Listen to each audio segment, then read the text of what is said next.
Hello, everyone. Thank you for joining our conversation today. We are so excited to have joining with us one of our new coaches, Morgan Ellsworth.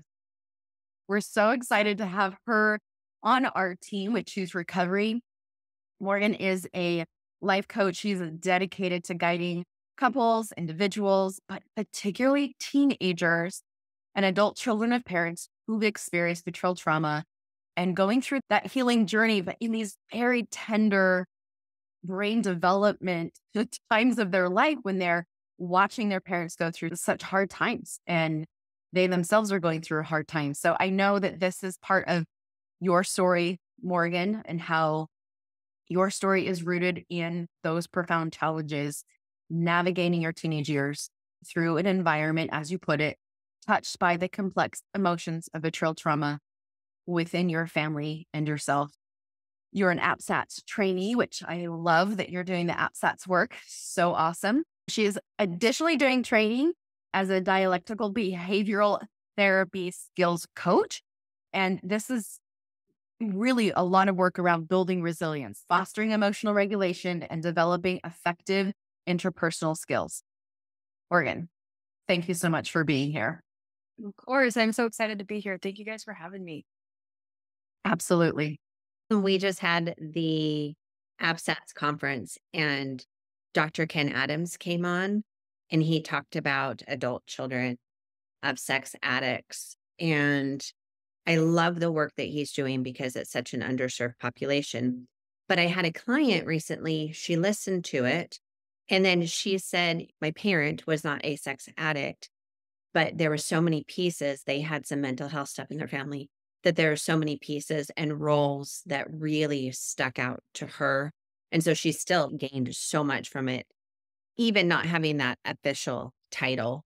And so I was thinking about with you coming on and sharing a little bit of your story and an experience, there are so many clients that I have who have kids and teenagers who are navigating on their own the challenges that life brings when their parents are heavily involved in their own trauma and their own, I'll just say stuff, because it doesn't have to be sex addiction. It could be problematic sexual behavior. It could be mental health issues. It could be a wide variety of things.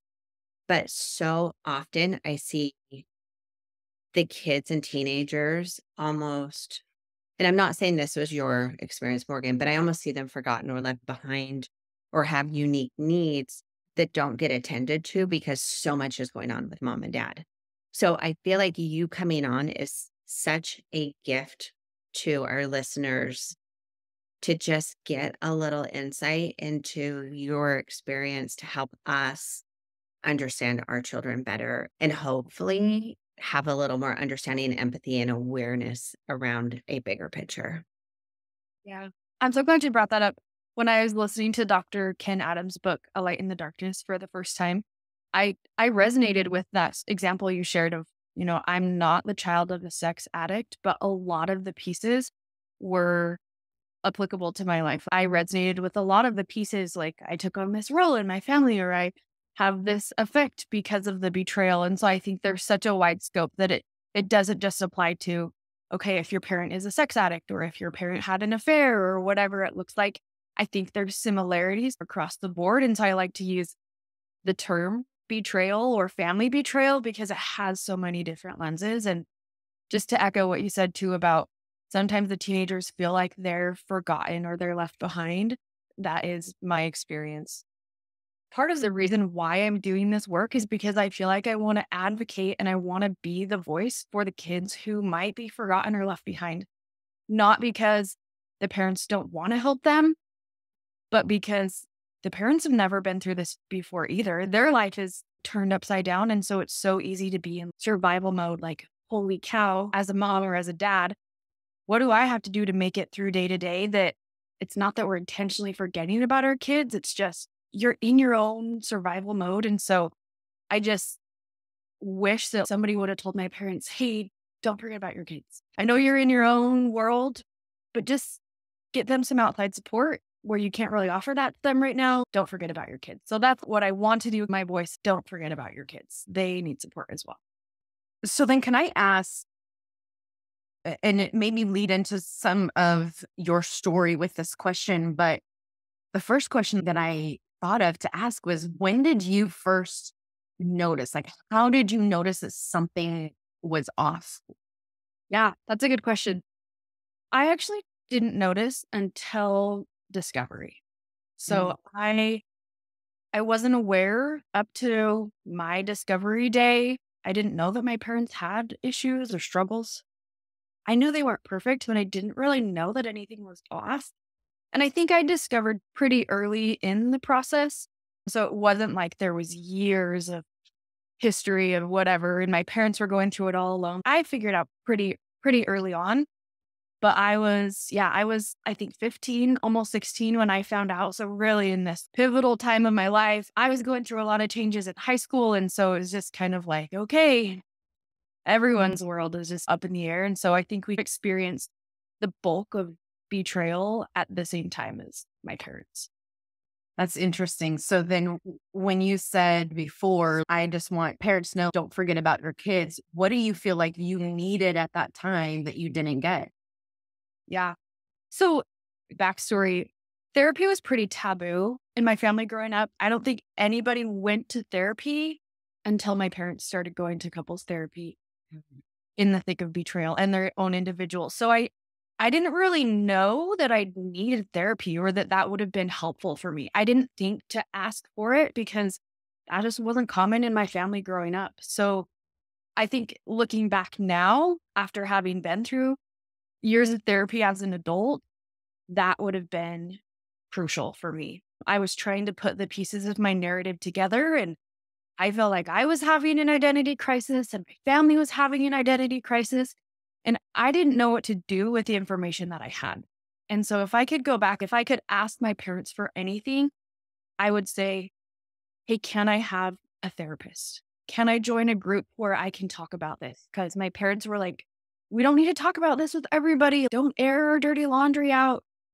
And I'm not proud of it, but I talked to a lot of my friends and I talked to people that probably didn't really need to know our story, but I didn't have another outlet. And so that's how I coped is I was like, I need to get this out. I need to talk about it. I didn't really feel like I could share it with my parents. There was still some disconnect in that relationship. And so I just really needed to talk about it and have somebody help me process what was going on. Which I hear that and I think, wow, good for you for knowing what you needed and getting those needs met. For a teenager, like you said, maybe I shouldn't have. And I'm thinking, no, you absolutely should have, because the alternative is you shove it down and you internalize it. And that long-term damage would have been so much worse. So I have this, oh, Morgan, I'm so proud of you for finding ways. And I totally hear you of how beneficial that would have been, which makes sense why here you are offering groups and offering this type of support to clients, because it sounds like you're giving people what you weren't able to have at the time. Yeah, I totally think that's why I'm drawn to this work, because I don't want somebody to experience their betrayal experience in the same way I did. It's just a rough situation all around. I would never wish this on anybody. But because I've experienced it, I hope that I can be a resource for other people. I get it. I have been there. I have a lot of empathy for families and children and adult children in this space. And so I'm not perfect and I definitely don't have everything figured out. But if nothing else, I have been there and I want to help as best as I can. Can I ask a quick question? You said that you were going through an identity crisis as well as your parents. Do you mind telling us what that looked like for you, that kind of identity crisis? Yeah. So I think it's complex. Like I said, I was 16. I was navigating high school. So family betrayal out the window, that's just a rough time to be a teenager. And so I think I had some social things in school and I was changing the sports I played and the activities. And so there was that social aspect of like, hey, my life outside of my family is changing a lot. And then also pairing that with, okay, wait, what I thought I knew about my family, what I thought I knew about my parents, who I thought I could trust to be there for me no matter what is shattered. And so now I have to refigure out not only my place at school and with my peers and my friends, but also within my family. What does it look like now to be a daughter of somebody who's going through betrayal? What does my relationship with my siblings look like? I feel like I was maybe put into a little bit of a parent role or had some parentification going on. And so navigating that too, I was just trying to figure out who I am and what my values were and what was true about who I am. Cause I feel like what I thought I knew about myself up to that point was shattered because the people that I looked up to, what I thought was true about my parents and their relationship wasn't what I thought it was for a long time. And there was a lot more going on there. And so I think it was just kind of earth shattering. And I had a lot of reflection, a lot of like, okay, what's next? And I think in a lot of ways, I just had to really reestablish who I was as a person.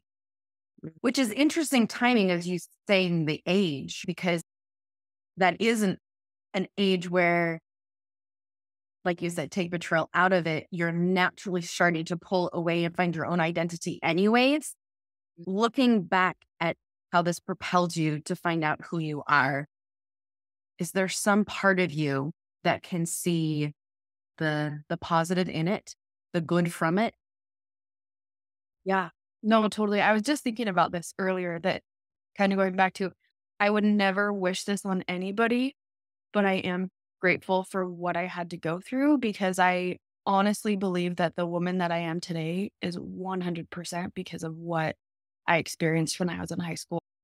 I feel like I was forced to grow up a few years early before I left the house. And so I totally was gaining my independence. And that did happen naturally, but I felt like it was propelled a lot quicker because of the betrayal. And so I felt like I stepped into the mother role for my younger siblings. And again, this is my perspective. You may talk to other people in my family and they may feel differently, but I felt so much weight on my shoulders. I was the oldest child at home at the time. And so I felt like, well, if my parents are in their own world of betrayal and they're struggling to survive, then I have to shoulder a lot of the family responsibility. And I was, like I mentioned, I felt like I parented my younger siblings a little bit and I had an alliance with them. And I felt really responsible for making sure that they were okay and making sure that I had this positive attitude about things. And I don't want to make it harder for my parents. I know they're already going through a lot. And so going back to the positives in that is I think I learned how to develop a lot of empathy. I became very responsible. I became very independent, very driven.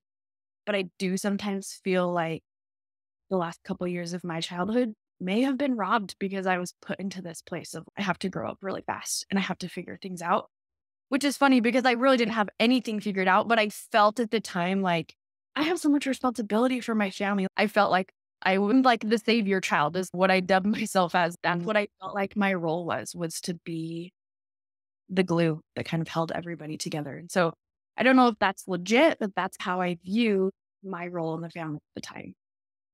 No, I appreciate that. And with that question I asked, what I was hoping to get is our listeners who are worried, like all of my clients, they're just worried that their kids are going to be damaged forever or this is going to ruin them forever. All of those catastrophic kind of things that they're thinking this is going to happen. And so on one hand, you're acknowledging the impacts that it had on you in your childhood and how you've learned from it and grown from it. So now what I would like to know is, what do you think, and maybe there's a few pieces to this, but what do you think are the pieces that helped you get to where you're at now in terms of you can look back and go, gosh, I wouldn't wish this on anybody, but I really learned a lot. I am who I am because of it. Mm-hmm. Yeah. Speaking to that, as you were talking about, our listeners might be worried that their children will never recover from this. Something that I recently learned, and that was not, I didn't recently learn this, but I was recently told this and it really just stuck with me, was that your kids are resilient. They are not going to be broken forever. Yeah, it's going to be hard, but this is their new reality. This is the cards they've been dealt. And so let's figure out how to help them through it as best we can. So just remembering that your kids are resilient. This isn't going to break them. They can still have healthy relationships and still all of your dreams for them can still come true. They still are going to be successful people from this. Looking back, things that helped me during that time. So, like I mentioned, I didn't have a therapist per se. I did have, my mom signed me up for this training group type thing, and it taught me some really good self-care skills. It was very gospel based. So I got really good at praying, really good at reading my scriptures, really good at journaling. And I felt like that definitely helped. I was at least working towards something. I had some sort of goals that helped me. But I think what was really missing from that group was the processing piece. We didn't ever talk about what was happening in my family. It wasn't really a place for me to share. It was just a place for me to come and learn some skills. And so while that was helpful, I think there were still missing pieces. We didn't talk about emotional regulation per se. We didn't talk about triggers. We didn't talk about boundaries. We didn't talk about any of that. It was mostly just, how do you get in the habit of taking care of yourself? That definitely played a huge role. Because of that group that I was in, I have a journal of that time of my life, and I kept a really good record, and I can look back and be like, okay, this is what was happening to me during that time. And so I'm really grateful for that. So that was one really big piece, turning to God, using my spirituality and in my religion really, really helped, where I think a lot of kids, that may drive them away from their religious values or practices or whatever. For me, just the person that I am, it strengthened me in that area. So that was definitely a huge resource for me, that I had that. I had, if nothing else, I could pray, and I knew that I wasn't alone. So I think that was really helpful. I'm trying to think back of specific things. There wasn't a ton. I think a positive attitude. I don't know if that is a resource, but going back to, I felt like I had to not make things harder. And so that was a resource in a way, that I was never hateful. I never tried to run away. I really didn't get into a lot of trouble. I just tried to be a good person and stick to what I thought was true about myself. I would say the religious practice was probably the biggest resource that I had at the time. You know, that piece of having spirituality and structure to that. I heard something one time where they were talking about the idea of God as another attachment figure. And you think about it through the lens of attachment. And if mom and dad, who have been my attachments, are all over the place, so maybe it once was secure or maybe it wasn't, but either way, they were my primary attachments. And if they're all over the place and I can't ground in that as my primary attachment, being able to use God, a higher power, my spirituality as that attachment can be so anchoring and so grounding. And so for my clients who do have a religious foundation, that's something I'm like, yes, bring that. Let's use that, because that can be such a beautiful anchor. And for those who don't, I say, totally fine, but we want to pull in the spirituality, because that is part of being a human. And so then what does that look for you, so we can build this extra attachment that can stay nice and grounded when everything else is swirling all over the place? Yeah, I totally agree. And I have seen that my relationship with God, especially as I've gotten older and moved out of the house, and really got to figure out my relationship to God, where I wasn't, not that I was forced, but I didn't have my parents there to guide me in any way. I got to really choose what that looked like. I feel like that has been huge for me as I have navigated the attachment wounds that I've felt towards my parents. And I've been married for a few years now. And so reestablishing that with my husband, I feel like having some sort of healthy attachment to God was really beneficial. I feel like if I didn't have that piece, I don't know. I don't know what my life would have looked like. I don't think I would have been in the marriage that I'm in, or had the friendships, or even just the relationships, or the relationships that I have with my parents now, which I have a great relationship with my parents now, and we're continually working on that attachment. But I feel like being able to find that secure base when I was in high school and in the thick of attachment wound was really beneficial and really helpful for me. Okay, so many questions just came up with that. And I leaned in and I saw Amy have questions too. One question's been going through my mind the whole time, which is, what was it like watching you watch your mother go through hard? What were you experiencing? And then where there were these deep attachment wounds, I really want to know, how did you heal that with each of your parents? So my relationship with my mom definitely has strengthened over the years. Back to attachment, I felt like I became very anxiously attached to my mom. I just craved her attention. I craved just being with her. And even still, I love any time I get to spend one on one with my mom, just fills me. And so, as far as watching her experience pain and what was that like, was very painful, was very hard. And I've always been close to my mom. We've always had a good relationship. And so, it was hard to watch her, basically, her world crumble. Remember one specific time when she came into my bedroom and we just cried together. And didn't happen super often. My parents were pretty closed off. I didn't know a ton about what was going on in their relationship, which I think was good. I think it protected me from a lot. So when I did get to see, hey, things aren't going great right now, and my mom's in a lot of pain, and we just had this moment to be together and to cry together, really meant a lot for me. I felt like I wasn't in the dark about everything because I could see this emotion that my mom was sharing with me. And so I feel like it really brought me closer to her, but at the same time was really painful and brought some of those emotions up for myself. So a little backstory. My parents, again, nobody prepares you for this. Nobody tells you this is the right way to do it or the wrong way to do it. And I don't think there even is now. But we had our initial discovery, and then there wasn't very much conversation about it after that. I didn't know that my parents were in therapy. I didn't know they were going to groups. I didn't know a lot of these pieces of what was happening till years later when my mom told me, oh, yeah, that whole time we were in therapy. And I'm like, what? So there wasn't a lot of conversation around it. So I felt in the dark about some things because I had little bits and pieces of our story, but I didn't know everything. So I didn't see a lot of the pain, a lot of the emotion, a lot of the pieces of what my parents were experiencing in the moment. But when I did, I think it helped me have clarity that, like, okay, I thought that things weren't going great, but you guys put on this front that things are going okay. And you don't talk about the hard things.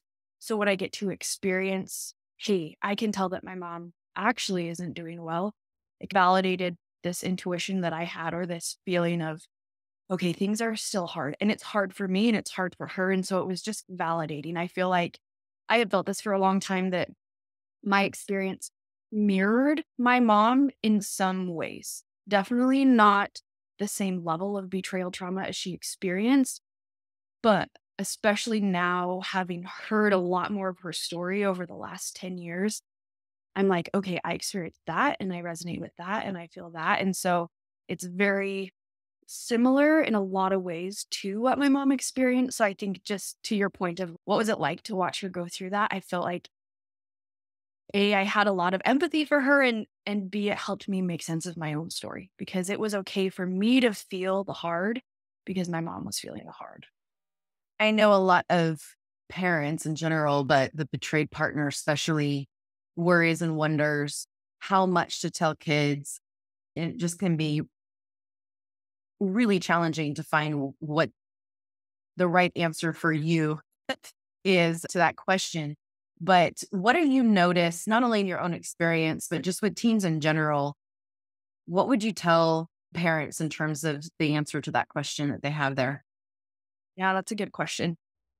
Again, just to echo what you said, it's very situational. So what worked for my family is not going to work for everyone's family. I think it very much depends on the age, maturity level, developmental stage of your children. You know your kids best. But I can speak from my own experience. I was grateful for any information that I could have. We had some pretty drastic consequences in our life. Things in our life and our family changed pretty rapidly that we had to be aware of. And so my parents gave us enough information to be prepared for those changes, and that was really helpful. But they never shared details. This is what had happened and all the things. And that I'm grateful for. Even to this day, I have no desire to know every detail of everything that went on. I know enough, and that has helped me put the pieces of my story together. So I think obviously, if things aren't going good, let your children know, hey, yeah, things aren't great right now. Mom and dad are going to therapy. Mom and dad are fighting right now. Something about kids from my experience and just from what I've learned about other teenagers in this path is that they're very intuitive. They know if mom and dad are fighting, they know. They can feel that the energy is off. They hear hushed conversations. They hear doors slam. Your kids know more than you think they know. Mhm. And also, from my experience, kids are very curious. Kids are very good with technology. Kids are going to dig. They're going to find things. And so, one, making sure you have proper protections on your devices and your technology in your home so that if and when your kids try to figure out information, they either can't find it or they're protected.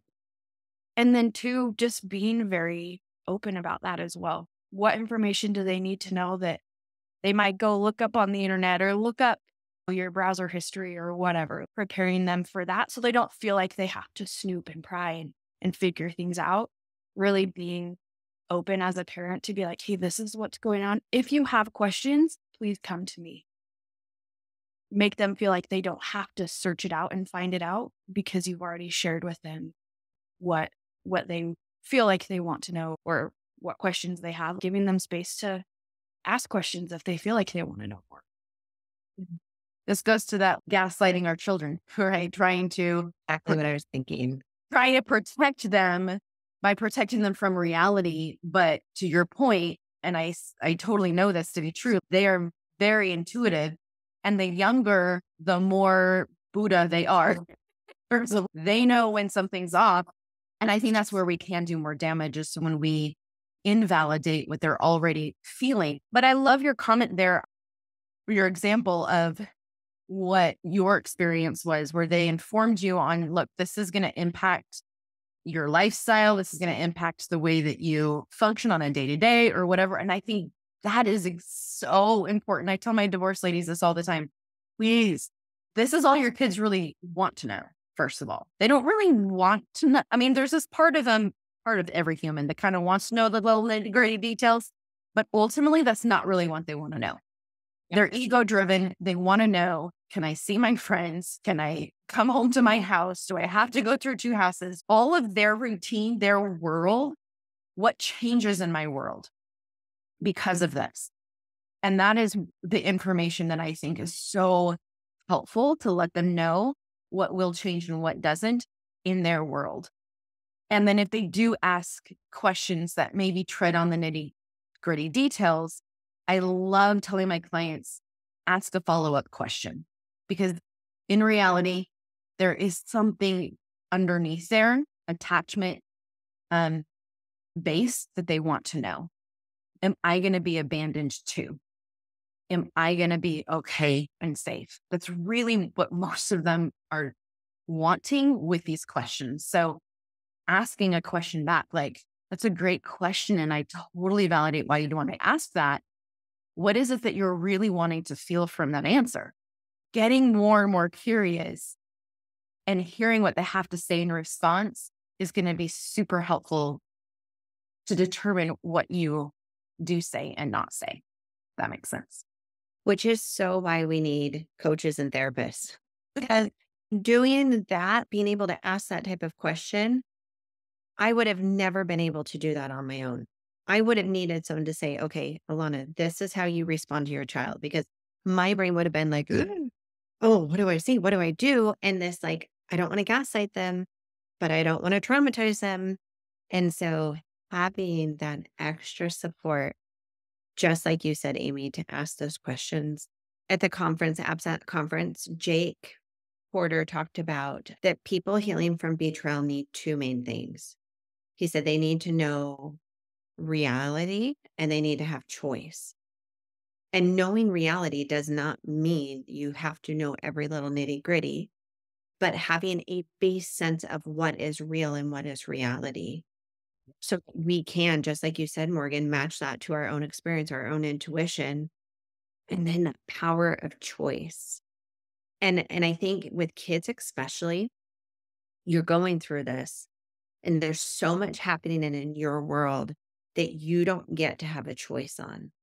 Like how your parents are doing, whether they stay married, whether they stay divorced, whether you have to move, whether mom now can't take you to whatever because she's going back to work or whatever it is. There's just so many impacts where kids don't have choice.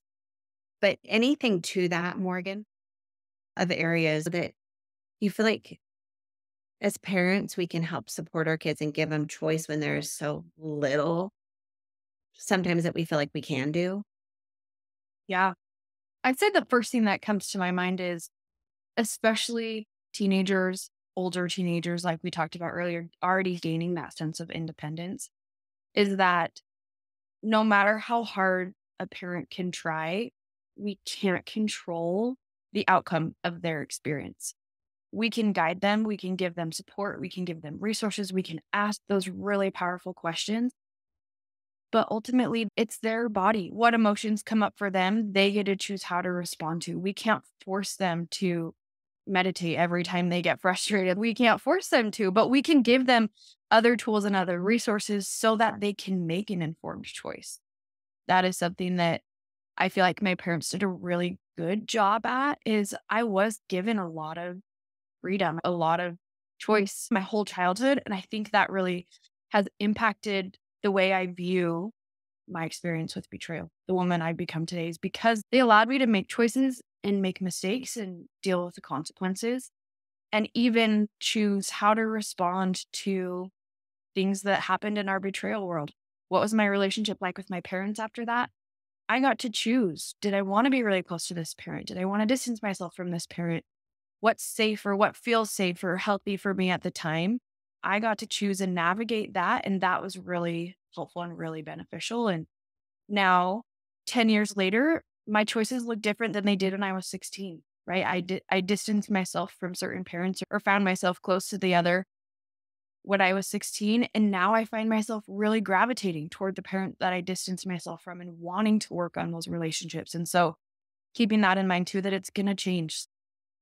You're not just in the thick of it for 6 months or for a year. You have the rest of your life to work on this with your kids, and they're going to continually grow and change and make choices that help them and help them heal and affect your relationship with them. So I love that you highlighted that. Knowing your reality and also having choices as much as you can give them as a teenager or a child still living at home. That's such a beautiful answer.